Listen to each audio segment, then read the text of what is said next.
obviously, because I've done it at home before. Anyways. But the other thing is that what make up spices, you know? Because spices, generally speaking, if I remember correctly, herbs are the leaves of plants, and spices are the bark, the seeds, things like that. If I remember correctly. And the thing is the forests of South and Southeast Asia contain many different woody trees useful for both the spice trade and other kinds of things. Bamboo is actually not a tree; it's actually grass. What's interesting about bamboo is it can be used in a lot of different things. For instance, in the home building industry, there's been interest in making hardwood floors out of bamboo. The thing is that hardwood floors sounds hard, whereas bamboo is kind of soft. But you can laminate them together to create a slightly stronger surface. How strong, I'm not really sure. I've never used it. I've heard everyone say it's so soft you can scratch it with your fingernails. I've heard it's so hard that you can like hit it with a hammer and nothing happens to it. I don't know. All I know is that it's not as preferred as hardwood because hardwood is more reliable. But here's the difference. Here's why it's such an advantage. What's that? It just looks good. Well, it does. You can actually make a lot of things. Although there's a lot to be said about hardwoods. The thing about this, it takes one hardwood tree 50 years to grow to a size where it's harvestable if you can make stuff out of it. Bamboo takes about a week or something like that. It's crazy fast by comparison. So it's actually more sustainable in the long run. The problem is that a lot of the laminates were made with glues, made with formaldehyde, which is a poison. So if you can make without all that, it could actually be a sustainable choice. Yeah. Apparently, like, since bamboo's kind of like a weed to a lot of people, like, if you plant it, like, it will never go away. Like, you have to get a bunch of, like, chemicals and stuff. Oh, you can get it out. I've done it. It just takes a lot of dedication and effort. Yes. My mom wanted it, but then we did research and she was like, No, it's a pain. It's an utter pain. Yeah, you basically have to, like, dig up your yard to get rid of this. It is not good. As far as other natural resources, India also produces steel, natural gas, and uranium, which is kind of interesting to think about. India has nuclear bombs. I think you guys are aware of that fact. So does Pakistan, which is kind of one of their chief enemies. And people get worried about this whole idea like North Korea getting nukes. Do you guys know why? Let's talk about nuclear war. Yeah, why was that? Why was that? Well, yeah, that's my question. First of all, let's talk nuclear war for a second. I presume you guys know what nuclear bombs are. Yeah. How many times have they been used in war? How many times have they been used in war? Twice. Both times by the United States and Japan. World War II. Yes. They're such a cataclysmic weapon that no one really wants to use them, but you don't want to not have them. And here's simply why. If you don't have them, someone can do it, you can't retaliate. Yes, they can kill every person in your country by pushing a button. But if you have them, it's sort of like two people with a gun to each other's head. We're not going to fight each other because if you pull the trigger, I'm going to pull the trigger, and we both die. It's called mutual assured destruction. It's the concept.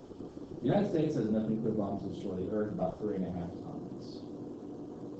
That's pretty excessive. We can kill every single person on this Earth 40 times over. Why do we need those many nuclear bombs? We don't. It was actually part of the arms race during the Cold War, and Russia was doing the same thing. In fact, we had so many nuclear bombs, we started running out of targets, things for them to be pointed at. So I will blow up this bridge. But that nuke? Why? So what this means is that politically speaking, even though the weapon exists, there's no one who wants to use it. But people get nervous if someone like Kim Jong-un get in control of it because he might be crazy. And mutual assured destruction only works if someone on the other end isn't crazy. Now that being said, it's hard to imagine anyone's that insane. Especially with like bombing the United States. Because, like, let's say someone did launch a nuclear, they can't destroy our whole country. The amount of damage is actually somewhat overstated because of the fear of nuclear radiation. The fact is, we've had nuclear tests go awry. We've had, like a small island, we had a nuclear meltdown.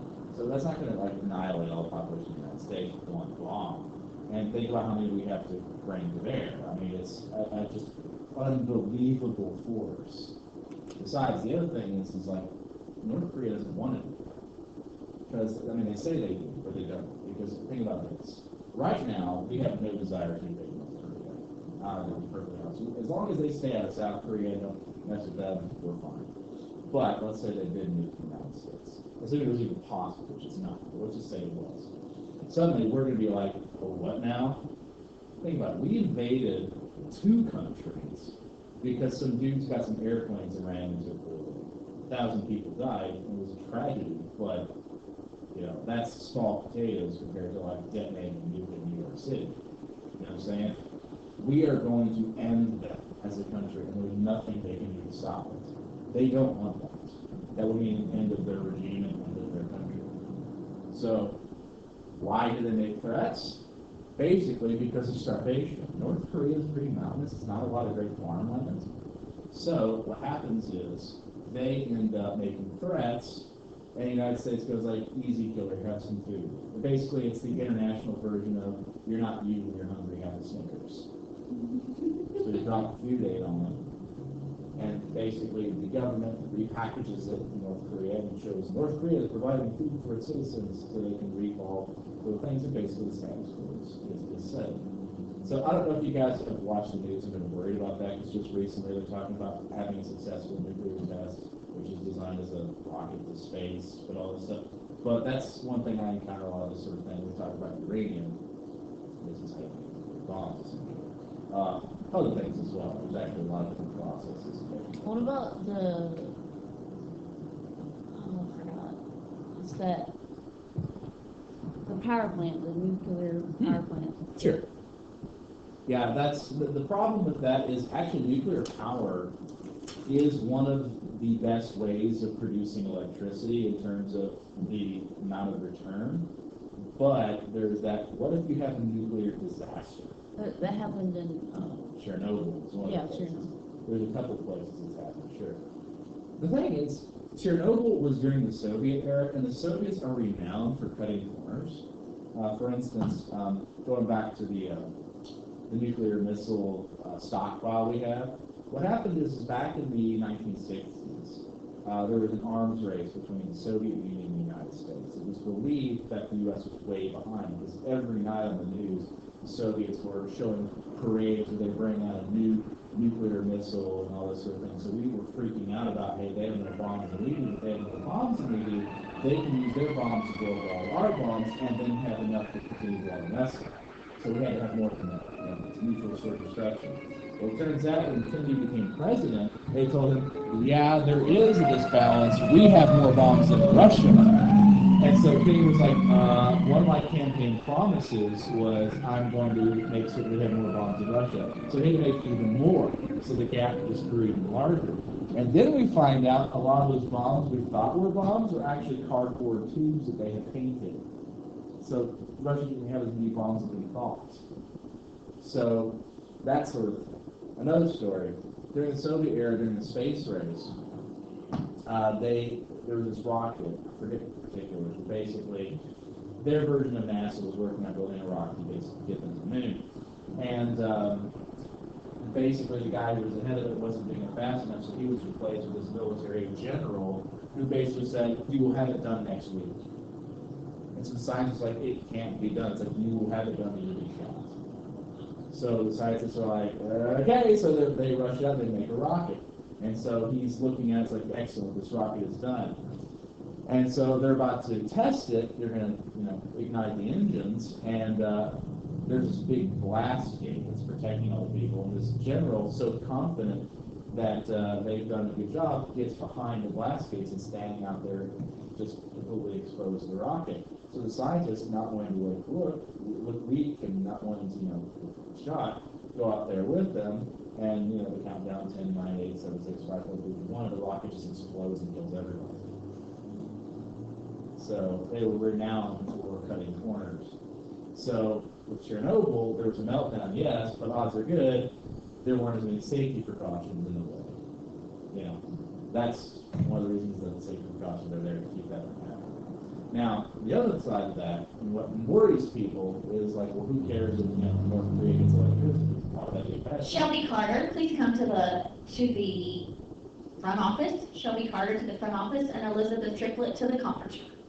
And the reason behind that is whenever you have nuclear power plants, whenever you get done with your nuclear material, fueling the power plant, you still have something that's highly radioactive that can be made into a nuclear bomb. So the fear is that they're saying, oh yeah, we just want electricity, but we really don't want bombs. So that's a concern. Okay, so going to the monsoon seasons. Monsoons are seasonal winds that bring moisture from the ocean into the interior. And this can cause flooding on the bad side of things, but also means farming potential for a lot of different areas. So monsoons are the wet season. What's kind of interesting, this has an effect not only on weather, but also on impacting pollution, because the winds push all the pollution out of cities. I'll show you a picture later when we get to the modern issues facing Asia. But Beijing in particular is one of the most polluted cities on Earth. And during the monsoon season, it's fine. It's actually kind of clear and it's great. But during the regular time, oh man, it's awful. And a lot of that has to do with lower industrial standards and things like that. But as I said, a lot of these are major concerns. Yeah. A long time ago, you were talking about how if you shot someone, that you were banning the mutual shooting thing. Yeah, mutual assured destruction. What if someone shot with a gun? Well, here's the thing about a bullet. Let's talk about speed for a second. Okay? A bullet from kind of a standard handgun is going to be close to 1,000 feet per second in speed. So in essence, that means is you will be dead before you hit the back. So there's no dodging bullets. In fact, that's one of the reasons why, when people have been upset about this, the police are trained to shoot to kill. You shoot for separate mass. Because, the thing is that why don't you shoot someone in the wings and why shoot them in the arm or shoot them in the leg, something like that, because the leg and arm is a really tiny target. And even trained marksmen, they're hitting a target like yay big at engagement distances. There's no shooting somebody in the arm without the possibility of that bullet missing, ricocheting, and hitting the missing bystander. You know what I'm saying? So whenever deadly force is used, it's used to be deadly force. That's why it's a gun. There's other alternatives to try to use non-lethal force. But, even those aren't the best options. Ideally, you talk someone out of a situation that's going to escalate it, but that's not always easy because you also have things like drugs. I remember reading a story one time about this guy, I think it was on PCP or crystal meth or something like that. He got shot 57 times or some crazy amount of it. He was still swinging at the police. It was like there was no putting this guy down. So, why did they knock it in the chest? They knocked it down in the chest. Well, they tried to. The thing is even that's really hard to do in combat because the thing is, and this actually kind of goes into archery a little bit as well. The human body is not a very stable thing. Like if you just think about just holding your hand and trying to keep it perfectly still, you can't do it. You're going to have little fluctuations, you would shake, things like that. And that's because your muscles, the tension, it's the heart rate, it's the breathing, all those kind of stuff. Shooting and hitting a target perfectly is easy when you're not moving, the target's not moving, and you're perfectly calm. But when you're scared because your life is on the line, they're scared because they're in a high-tension situation, and everybody's moving, suddenly it's a lot harder to hit where you're trying to aim. See what I'm saying? Well, the thing is, you can actually be hit by bullets in a lot of different places and not be lethal. That's why it's similar. Wait, what? I mean, your arm would be lethal. True, but then you can hit all these different places, things like that. And the thing is, it's lethal immediately. If you think about it, I can't believe we're having this conversation geography. Get hit, shot in the heart or the head, yeah, you're dropping immediately. Get shot in the guts, you'll be up for a while. You'll die of a septic death, which is probably one of the worst deaths I can imagine. But If you die. oh yeah, yeah, he lived. He just, it's like his body refused to die until something. I don't know.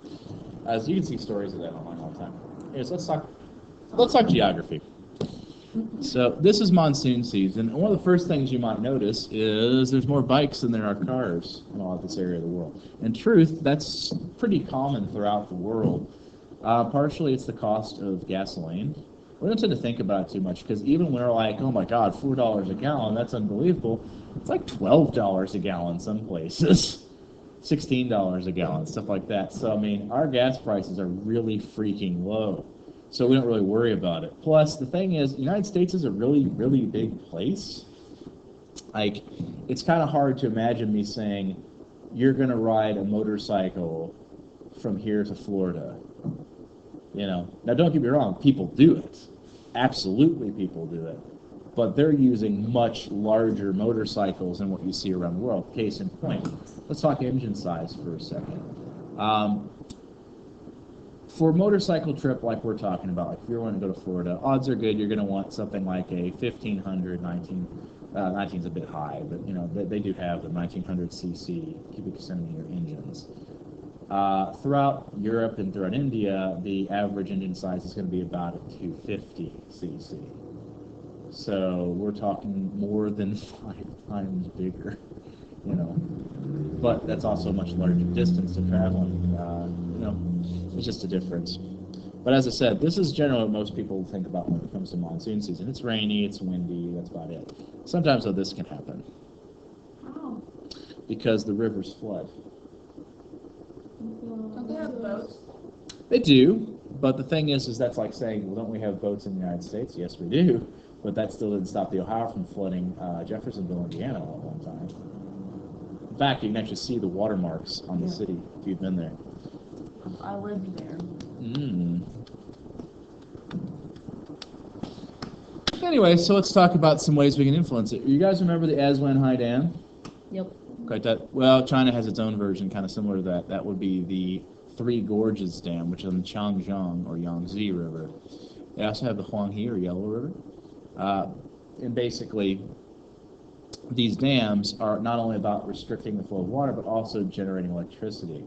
Because one of the things I think we take for granted sometimes is how readily available electricity is in this country. I mean, it's ubiquitous. We actually get quite upset when we don't have it. We're not used to not having electricity, even when you go out camping. I mean, if you think about it, we use batteries all the freaking time to bring electricity with us, yeah? It's very rare to not have an electric device. Whereas in many places in the world, it's fairly common, or there might be power for some times, maybe times not. And you have to have infrastructure set in place to have electricity. The Three Gorges Dam is an example of this. Now, China is kind of interesting. And by the way, we're in East Asia now. Because it is a land of diversity. How many of you guys know there's a giant freaking desert in China? Yep. Yeah, there is.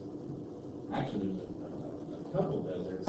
My favorite is actually there. It's the Taklamakan Desert.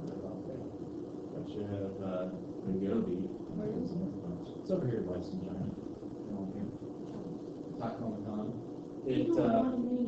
The Taklamakan basically means the place where people go in but never come out again. Kind of like Wait, what? the saying of the, That saying of the, Oh, it doesn't. the triangle thingy. Oh, Green Triangle. Yeah, so the saying to that. Yeah. Isn't it? It's a place where people, Taklamakan District in Western China. And basically, like I said, it's a place where people go and never come out again because it's a freaking desert. There's nothing there. What's this name again? Don't write it down. You don't need to know it. I just think it's a fun name for deserts. What is the name though? I know. Taklamakan. Oh, that's cool. Taklamakan. Why do people go there? They don't. But Yeah. then why is there? Why is there a name for it? Yeah. Because we name everything. Hell, we name planets we're never going to see. Or, I suppose if we one day get off this planet and start exploring the stars, you might. which would be super awesome because it would be Star Trek. But Is there any water at this place or something? I think it'll be Star Wars because No. that already happened a long time ago in the galaxy far, far away. Oh my God, so nerd. Far away. So nerd. I haven't seen the Star Wars movie, the new one yet. It's My wife has never, well, I take it back. My wife didn't see them. She refused to see them until she met her best friend, who was a huge Star Wars fan, and just sort of made her. But it's like, didn't say, like, oh, we're watching Star Wars. It was more like a, hey, let's do this knitting project together. Let's put something on the TV. Oh, look, Star Wars is on. there's no good project. I still think it's fun. My wife does quite a lot of knitting. It's very soothing to her. How is she good at it? I think so. I don't Can know. she like make it like something like She with could, she just wouldn't want to because it takes a long freaking time. Yeah. She actually started a blanket for our youngest daughter Probably never while she was finished still pregnant. Yeah, she got to, I think, about 3 feet, and she just got so sick of doing it. So it's bundled in a basket. She tried to finish that one.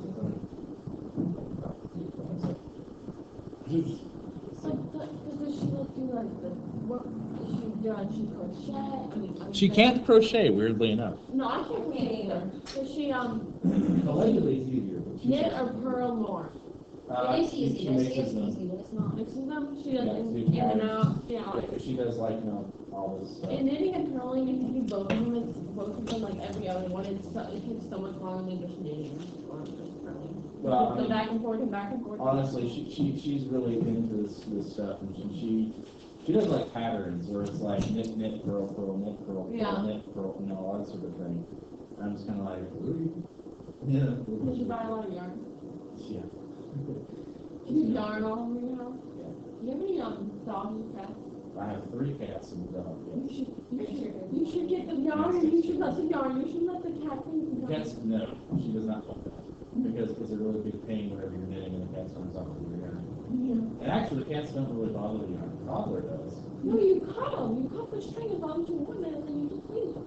Oh no, the cats play with each other. What are their they? names? Yeah. One is named Calypso, one is named Thomas, and one of them is named Pierre. Who's the oldest? Here. Pierre, because actually that's my mother-in-law's cat. She can't have him because she got cancer. What about the dog? These are the ones. That's Owen. We actually had 2 dogs. We had to put him down last summer because he had hip dysplasia. He was only 4. It was really sad. Yeah, that. Well, it's sad because it's like, you know, this guy. All of our animals are rescues. We do rescue shelter stuff a lot, and this particular dog he basically threw out of the car and left to die. And he was found by a friend of ours who was in the middle of basically winter. It was kind of more or less this time of year, and there had been a deer that just died because of the season, and so he was eating on that basically to stay alive.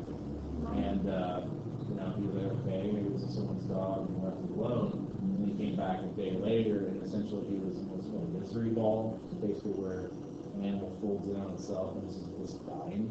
And so he took him in and got him raised back to health a little bit, and he took him in and got him healthy. But then this is he had some severe food issues, and he had some big health problems.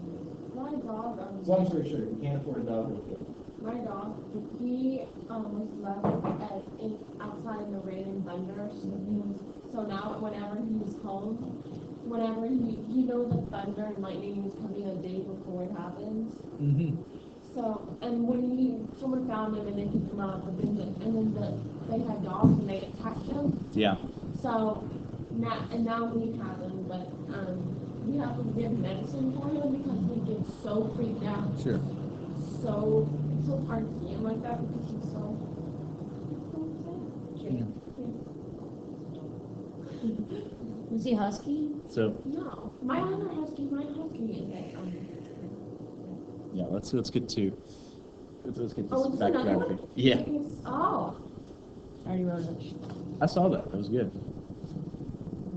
I didn't know it was another one. Sorry. Anyways, so one of the things we are obvious, I think, I don't know if you guys covered this in previous sections, but I talk about a lot with first unit, is if you look at cities, they're almost always along a water resource. Yeah? I mean, obvious reasons. Humans need water to survive. Plus, that means agricultural land, so that's why they settle there. And this is especially true in China. But let's talk rice for a second. Why rice? Why is rice the principal grain in East Asia? Have you guys thought about that? I mean, they do, but why? Because it's grown with water fields. Mm-hmm. It's easy to grow. It is. And actually, about the water fields, the rice paddies, that means less weeding. But let's talk another thing. Let's talk subsistence agriculture. You guys know what that word means? Subsistence, to subsist on, to live on. It's agriculture where you're not producing food for money. You're not growing crops so you can sell them. You're growing them to eat.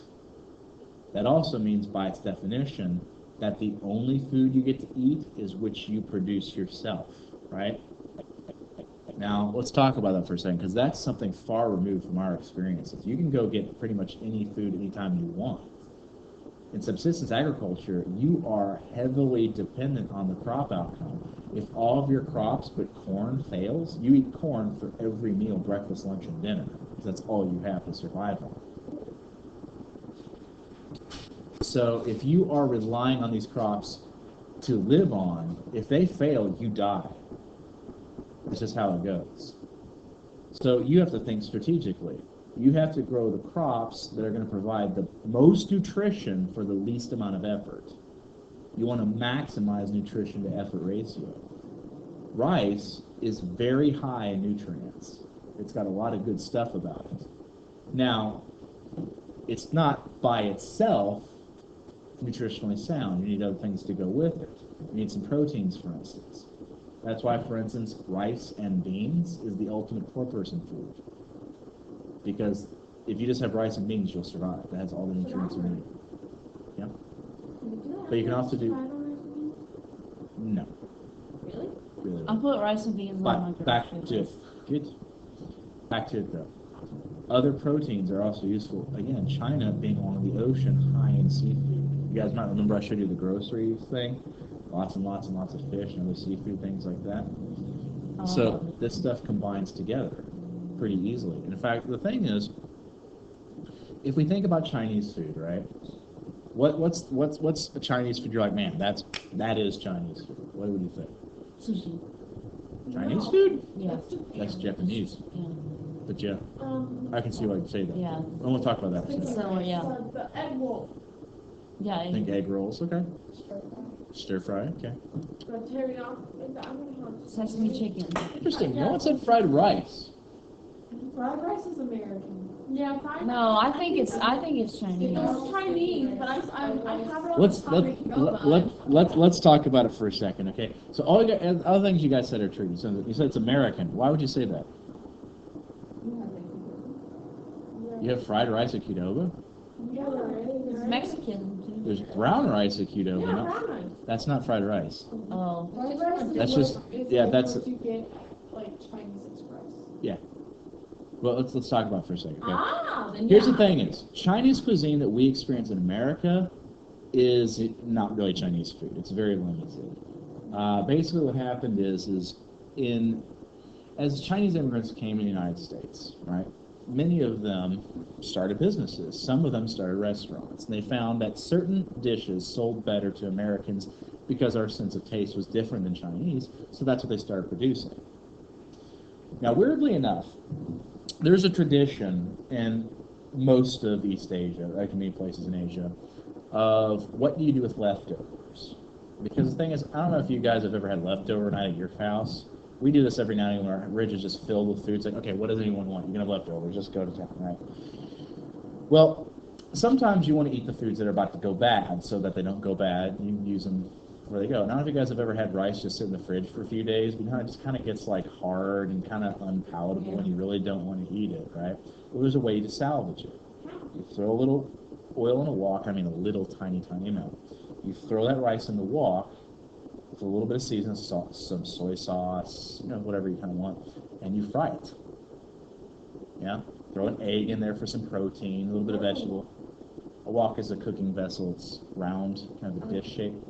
It's used in traditional Chinese cuisine. But the thing is, you don't just stop there because, you know, rice by itself is all well and good, but you want to add some flavor, you know. So you go searching through your fridge or, you know, whatever it is you're storing food in. You're like, you know, I got a little fish, throw that in there.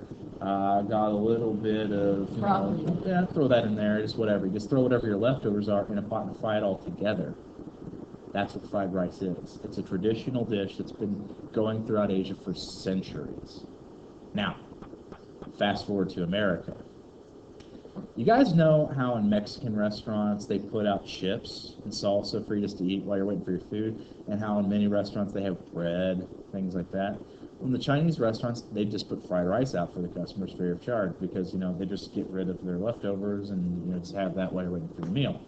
People started ordering the fried rice, and they're like, but, okay, we'll mix them up for you.